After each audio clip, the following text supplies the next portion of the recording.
लागे खिले वो जाने राजा लेला जाने राजा। भैया हो अंकुश राजा का गाना आयल बाड़े मनसा एंटरटेनमेंट से। मतलब कि भैया सुहाग रात के गाना है। मतलब कि अंकुश राजा कहताड़े बतावा घूंघटा तनी हटावा ना, हमसे ना शर्मावा ना। धनी हो इहे तो एक ऐसा दिन है, काहे शर्मावा ताड़ू। तो यह रितु सिंह कहताड़ी जे कि हीरोइन ही है। कहताड़ी बतावा तू ऐसे एकदम बात करा था, लगत रहा कि जान ले लेवा पहले ही रात में।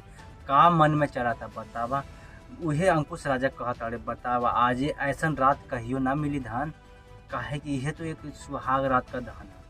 और मतलब कि भैया एमे जे लड़की हिया जे गायकर हिया प्रियंका सिंह हिया उ कहतिया बतावा कि ऐसा रात बहुत बार आई, काहे कि हमके सूते था।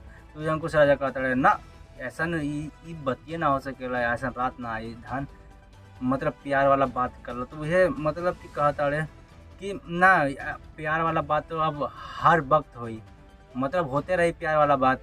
अब सूता और सुहाग रात तो ये सब तो रोजे होई। मतलब कहे का मतलब अंकुश राजा कहता ना आजे होई ऐसा दिन ना आई, ऐसा जे बेड सजल है, जे फूल पत्ती है, जे मतलब कि जे माहौल है आज के औसन ना होई।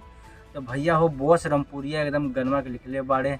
बहुत अच्छा गाना है, जाके सुनी। जय हिंद।